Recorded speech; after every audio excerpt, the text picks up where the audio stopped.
नमस्कार दोस्तों, स्वागत है आपका अपने चैनल मानस सर पे।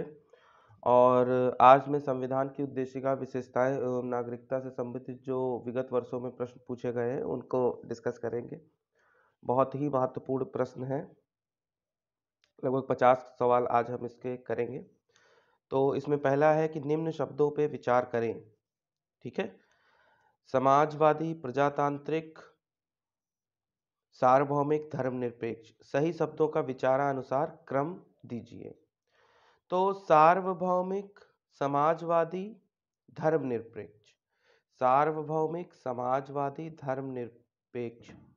ठीक है, ये हमारी उद्देशिका में लिखित है, ये हमारी उद्देशिका में वर्णित है। तो 3, 1, 4 ये सही होगा, क्योंकि अगर हम देखें तो उसमें लिखा हुआ है हमारी उद्देशिका, जिसको हम प्रेम्बल कहते हैं। हम भारत के लोग भारत को एक संपूर्ण प्रभुत्व संपन्न, समाजवादी, पंथ निरपेक्ष, लोकतंत्रात्मक गणराज्य, सामाजिक, आर्थिक और राजनीतिक न्याय, विचार, अभिव्यक्ति, विश्वास, धर्म और उपासना की स्वतंत्रता, प्रतिष्ठा और अवसर की समता प्राप्त कराने के लिए तथा उन सब में व्यक्ति की गरिमा और राष्ट्रीय एकता और अखंडता सुनिश्चित करने वाली बंधुता बढ़ाने के लिए दृढ़ संकल्प होकर अपनी संविधान सभा में आज दिनांक 26 नवंबर 1949 संवत 2006 विक्रमी को एतद द्वारा इस संविधान को अंगीकृत, अधिनियमित और आत्मार्पित करते हैं। ये संविधान की उद्देशिका है या प्रेम्बल है। तो उस आधार पर देखा जाए तो सार्वभौमिक means universality, socialism means society और धर्मनिरपेक्ष मीन्स सेकुलर। ठीक है, तो ये हमारे उद्देशिका का पार्ट है। तो 314 ये ऑप्शन सही होगा। दूसरा देखिए, संविधान में से निम्नलिखित में संविधान के निम्नांकित में से किस प्रावधान के अंतर्गत भारतीय संसद को नया राज्य बनाने का अधिकार प्राप्त है? ठीक है, तो अनुच्छेद 2 के अंतर्गत आपको पता है, अनुच्छेद 1 से लेकर 4 तक भारत और इसके राज्य के बारे में वर्णन है। अनुच्छेद 2 बताता है कि भारत को यदि कोई नया राज्य बनाना है तो संसद इसके लिए विधेयक पारित करके ही नया राज्य बना सकती है। तो अनुच्छेद 2 सही हो गया। राज्य से संबंधित अनुच्छेद 2, अगर नया राज्य बनाना है तो संसद को नया राज्य बनाने का अधिकार है, यह अनुच्छेद 2 में वर्णित है। अगला सवाल देखिए, निम्नलिखित शब्दों में से कौन सा शब्द 42वें संवैधानिक संशोधन के प्रस्तावना में जोड़े गए? निम्नलिखित में से कौन सा शब्द 42वें संवैधानिक संशोधन द्वारा प्रस्तावना में जोड़े गए? समाजवाद, ग्राम स्वराज, पंथ निरपेक्षता, संपूर्ण प्रभुत्व संपन्न।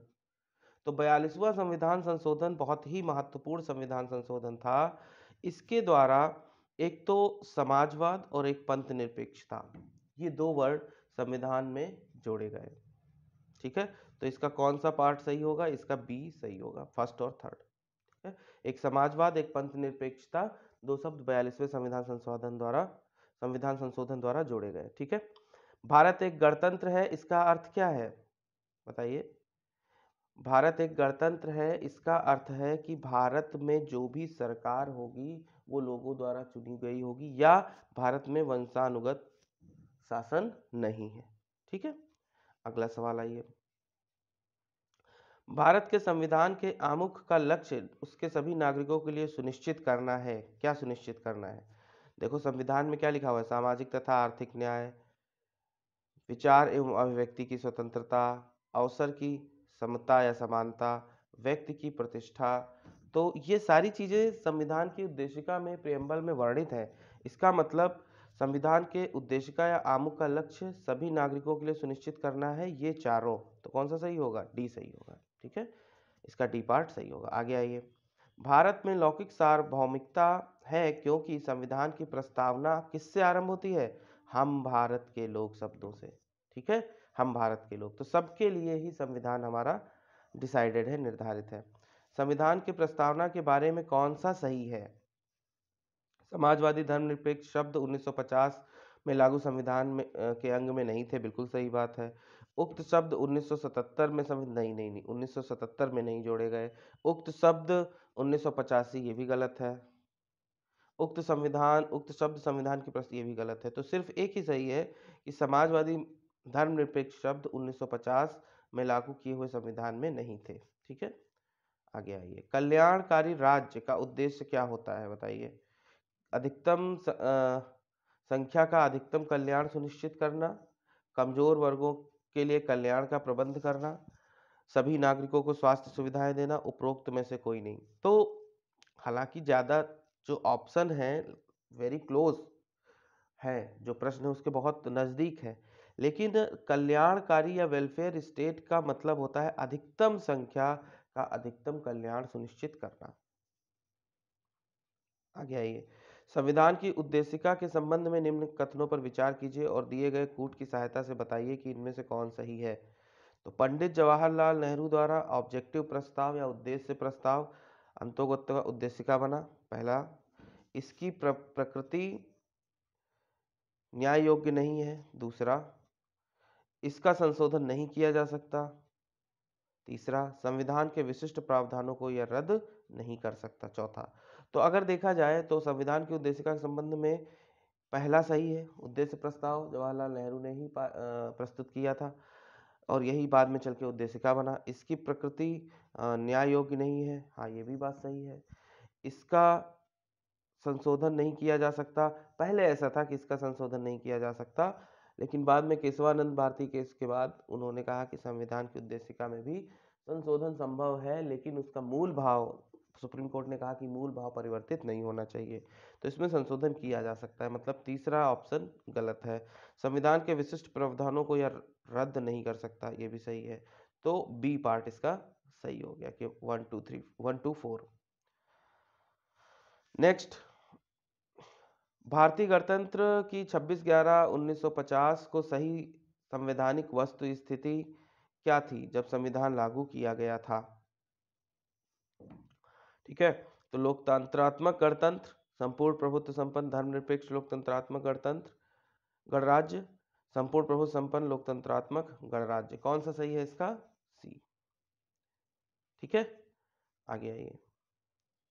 निम्न में से कौन सही है? सामाजिक समानता संविधान में प्रत्याभूत नहीं है। देश में सामाजिक समानता पहले से ही विद्यमान थी, ऐसा नहीं था। सामाजिक समानता संविधान में प्रत्याभूत है, यही है सही। ये संविधान में है कि लोगों को सामाजिक समानता दी जाए, लोगों को सामाजिक न्याय मिले, किसी के साथ भेदभाव ना किया जाए, तो सी ऑप्शन सही होगा।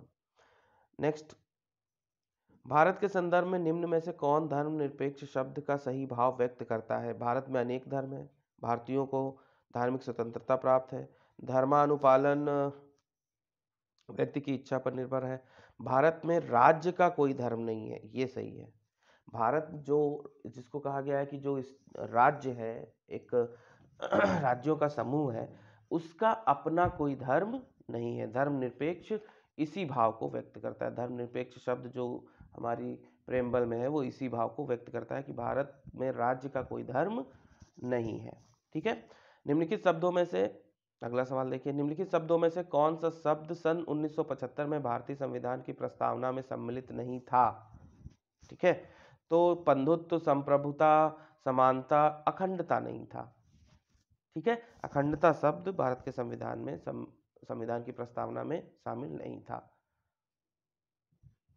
नेक्स्ट, निम्नलिखित में से कौन सा शब्द भारत के संविधान की उद्देशिका में नहीं है? समाजवादी है, पंथ निरपेक्ष है, प्रभुतात्मक है, लोक कल्याण नहीं है।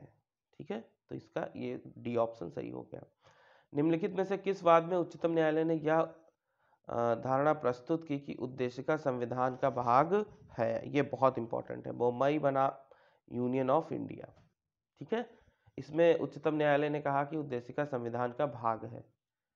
नेक्स्ट देखिए, निम्नलिखित में से कौन सी भारतीय संविधान की विशेषता नहीं है? तो भारतीय संविधान की विशेषता क्या नहीं है? अध्यक्षात्मक सरकार, डिक्टेटरशिप यहाँ पे नहीं है, अध्यक्षात्मक सरकार यहाँ नहीं है, तो 16th का बी ऑप्शन सही हो गया। निम्नलिखित में से कौन सा राज्य का सबसे महत्वपूर्ण तत्व है? बताइए। तो राज्य का सबसे महत्वपूर्ण तत्व है उसकी संप्रभुता। संप्रभुता का मतलब है कि राज्य के जो भी निर्णय होंगे, डिसीजन होंगे, वो किसी भी बाह्य शक्तियों से या बाहरी देशों से प्रभावित नहीं होंगे। ठीक है, इसका मतलब होता है संप्रभुता या सोवर्टी। भारतीय संविधान की प्रस्तावना के सिलसिले में निम्नलिखित में से कौन सा क्रम सही है? तो अगर आप संविधान की प्रस्तावना को पढ़ेंगे तो सार्वभौमिक, सत्ता संपन्न, समाजवादी, धर्मनिरपेक्ष, जनवादी, गणतंत्र, ये ऑप्शन आपको समझ में आ जाएगा कि ये सही है। नेक्स्ट, निम्नलिखित में से कौन भारत को धर्मनिरपेक्ष राज्य वर्णित करता है? बताइए। मौलिक अधिकार, संविधान की प्रस्तावना, 9वीं अनुसूची, राज्य के नीति निर्देशक तत्व। तो जो संविधान की प्रस्तावना है वही बताता है, उसी में वर्णन है कि भारत एक धर्मनिरपेक्ष राज्य है। अगला सवाल देखिए, भारतीय संविधान की प्रस्तावना में जिन अंशों एवं उद्देश्यों को रूपरेखा दी गई उनकी व्याख्या की गई है। बताइए। जो भारतीय संविधान में जिन आदर्शों और उद्देश्यों के बारे में बात की गई है उनकी व्याख्या किस में की गई है? मूल अधिकारों में, या राज्य के नीति निर्देशक तत्व में, या मूल अधिकारों, राज्य के नीति निर्देशक तत्व एवं मौलिक कर्तव्यों में? तो इन तीनों में ही जो भी संविधान में आदर्शों की बात की गई है उनका वर्णन इन तीनों में ही किया गया है। मूल अधिकार, जिनको हम फंडामेंटल राइट कहते हैं, जिनकी संख्या 6 है, शुरुआत में 7 थी। जो संपत्ति का अधिकार है उसे हटा दिया गया। राज्य के नीति निर्देशक तत्व, अनुच्छेद 35 से 40, है ना, 36, अनुच्छेद 36 से 40 के बीच में इनका वर्णन है। और मौलिक कर्तव्य जो अनुच्छेद 51 के जो है 51 का में है संविधान के चौथे भाग में। तो इन सब में ही भारतीय संविधान की प्रस्तावना के आदर्शों की रूपरेखा दी गई है। ठीक है, सो 20th का सी ऑप्शन सही होगा। नेक्स्ट देखिए इस सवाल में, भारतीय संविधान की प्रस्तावना में निम्नलिखित में से किस स्वतंत्रता का वर्णन नहीं है? विचार की व्यक्त स्वतंत्रता, आप विचार कर सकते हैं, है ना, और विचार प्रकट करने की भी स्वतंत्रता वर्णित है, विश्वास की भी स्वतंत्रता वर्णित है। किसका वर्णन नहीं है? तो मैंने बताया आर्थिक स्वतंत्रता के बारे में संविधान में वर्णन नहीं है। ठीक है, अगला देखिए, 26 नवंबर 1949 को अंगीकृत भारतीय संविधान की प्रस्तावना में कौन से शब्द सम्मिलित नहीं थे? तो मैंने बताया कि समाजवादी, पंथ निरपेक्ष, एक मिनट, समाजवादी, पंथ निरपेक्ष, अखंडता। ठीक है, ये शब्द जो है शुरुआत में नहीं थे, ये 42वें संविधान संशोधन द्वारा जोड़े गए। ठीक है, तो इसका ऑप्शन कौन सा सही होगा? 1 2 3, पहला ए ऑप्शन सही होगा। ठीक है, आगे आइए।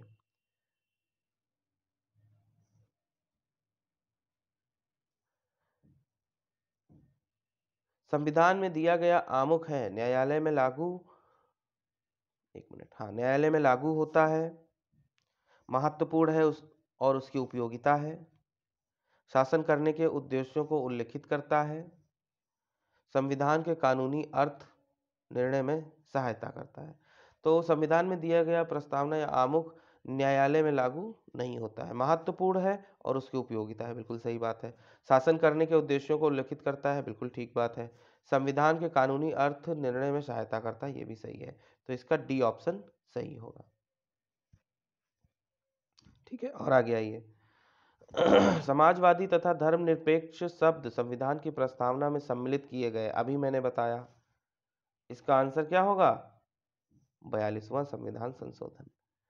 सभी व्यक्ति पूर्णता और समान रूप से मानव है, यह सिद्ध किया जाता है।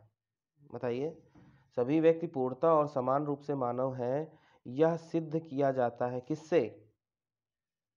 बताइए, सार्वभौमिकता से, यूनिवर्सलिटी, हर कोई पे ये लागू है, इसका मतलब सभी व्यक्ति पूर्णता और समान रूप से मानव है। नेक्स्ट देखिए, भारतीय संविधान में मौलिक कर्तव्यों का विचार लिया गया, ये तो बहुत ही इंपॉर्टेंट सवाल है। भारतीय संविधान में मौलिक कर्तव्यों का विचार किससे लिया गया? रसिया से या पूर्व सोवियत संघ के संविधान से। अगला सवाल, राज्यसभा के गठन में प्रतिभा, अनुभव एवं सेवा को प्रतिनिधित्व देने में भारतीय कट गया है थोड़ा सा, प्रतिनिधित्व देने में भारतीय संविधान निर्माता निम्नांकित उदाहरण में से प्रभावित हुए थे।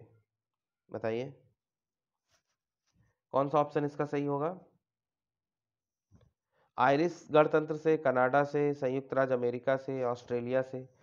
राज्यसभा के गठन में प्रतिभा, अनुभव एवं सेवा को प्रतिनिधित्व देने में, मतलब जैसे कला संस्कृति के आधार पे सचिन तेंदुलकर को राज्यसभा में चुनाव किया गया, तो ये वाला जो पार्ट था संविधान में कहाँ से लिया गया, है ना? तो ये लिया गया था संयुक्त राज्य अमेरिका से, संयुक्त राज्य अमेरिका से। बताइए, संयुक्त राज्य अमेरिका नहीं, सॉरी, आयरिश या आयरिश गणतंत्र से या आयरलैंड के गणतंत्र से इसको लिया गया था।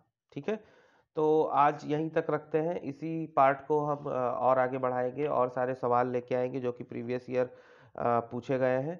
और आपको ये वीडियो कैसी लगी, ज़्यादा से ज़्यादा लोगों को शेयर करिए, मेरे चैनल को सब्सक्राइब करिए, वीडियो को लाइक करिए। आपका बहुत बहुत धन्यवाद। जय हिंद।